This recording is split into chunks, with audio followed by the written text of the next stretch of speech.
In the quiet corridors of 20th century Vietnamese scholarship, one name resonates with the weight of timeless wisdom. Third Giang Nguyen Dai Can. A man whose life spanned nearly a century, he was not merely an author, but a master of the open mind. A sentinel of independent thought who proved that true genius is not found in complex theories, but in the disciplined simplicity of one's daily conduct. His philosophy, rooted in the classic Toi T letter 1 EF1 H letter 1 ECDC, I self-study, remains a lighthouse for anyone adrift in today's storm of digital distraction and cognitive burnout. To understand his mastery is to understand 8 immutable laws of human effectiveness, principles that, decades later, are being rediscovered by modern science as the ultimate keys to peak performance. Number the first principle. Ascend from the simple to the complex. We often sabotage our own potential by aiming for the stars before we have even mastered the earth beneath our feet. To set a goal far beyond our current means is more than just futile. It is dangerous. Every failure born of overambition erodes self-confidence and paralyzes future effort. The master's advice was clear. If you wish to write an epic, start with a short poem. If a task seems monumental, begin with the easiest fragment. If the road is long, walk it in stages. The foolish believe everything is easy and perish in disappointment. The weak believe everything is hard and never begin. Only the wise recognize that while nothing is inherently easy, everything becomes manageable through the art of organization. In modern psychology, this is known as the starting momentum effect. Completing a singular, simple task triggers an internal reward system, making the complex challenges that follow feel less daunting. It is what James Clear calls small wins. The psychological leverage of laying out your workout clothes just to signal to your brain that the journey has begun. The second principle, the power of the constant drip. The novelist Emile Zola famously carved a motto into his workspace, not a day without a line. He didn't wait for the lightning bolt of inspiration. He relied on the steady rhythm of the clock.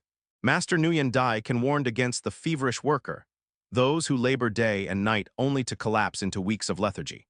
Greatness is not built in a single explosion of energy, but in the 15 minutes of dedicated practice that occurs every single day without fail. This is the cultivation of the will. History's titans understood this. While others saw their small daily habits as trivialities, these masters knew that regularity is the highest dignity of man. Today, we call this the compound effect. A mere 1% improvement every day results in a 37-fold increase in capability over a year. 1.01 to the power of 365 is 37.8. Success is not a sprint.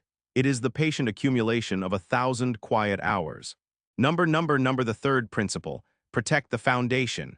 Most intellectual failures stem from a refusal to build a solid base. We live in an era of shortcuts, where people attempt to discuss Einstein without understanding basic geometry, or dive into the stock market without being able to read a financial statement. We crave the fruit but ignore the roots. Yet, fundamental principles are the martial arts of the mind. If you do not drill the basic movements, you will have no grace when the real battle begins.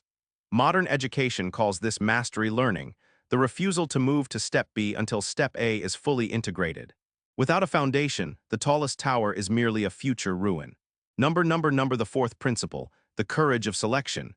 In an age of infinite choice, we are paralyzed by the fear of missing out. We want to be the novelist, the entrepreneur, and the politician all at once. But unless you are a rare polymath, such high-reaching ambition usually leads to mediocrity in all fields. To choose is to sacrifice. Once a path is selected, one must have the courage to see it through to completion. This is essentialism. As Greg McKeown noted, if you do not prioritize your life, someone else will. While we should occasionally rotate our focus to rest the mind, much like a school timetable shifts subjects every hour, there must always be one central axis around which our life revolves. The fifth principle, the sanctity of time. Time is the only currency that cannot be printed. To protect it, one must be ruthless. Nguyen Dai Can spoke of time wasters as the true enemies of a productive life. Being polite to those who steal your focus is not a virtue. It is a mistake. The greats, like Goethe, were famously cold to uninvited guests. They understood that to allow others to invade your schedule is to allow them to dismantle your legacy. This discipline extends to the noise of the world. Why spend hours agonizing over a war on the other side of the planet or the latest political scandal if you have no power to change it? That time is better spent on the work that is actually within your reach. This includes the discipline of the heart. The master noted that many promising young minds lose their future to the trap of romantic distractions and fleeting sentimentality. A man of great purpose does not place his emotions above his mission. He seeks a partner who, like Edison's wife, treats his working hours as sacred and inviolable. Number, the sixth principle, ritualize the rhythm. For the idle time is a desert. For the worker, it is a narrow, precious stream. In a world of remote work and freelance freedom, the lack of a boss makes personal ritual even more vital. We must use context-based habits. By working at the same time, in the same chair, with the same background noise, we bypass the need for willpower. The machine of the mind warms up automatically. Like the great scholar Littré, who utilized the minutes while his servants cleaned, or Daguesseau, who wrote a book in the minutes he spent waiting for his wife to come to dinner. We must learn to harvest the scrapped moments of the day. The seventh principle, the right first-time law. There is nothing as wasteful as doing the same job twice because it was done poorly the first time. We often rush to finish, only to spend 3 times as long fixing the errors born of that haste. Confucius taught that if a man applies himself 10 times where others apply themselves once, even the dull will become bright. This is the right first-time principle. A sloppy report, a rushed line of code, or a disorganized file system are debts we leave for our future selves.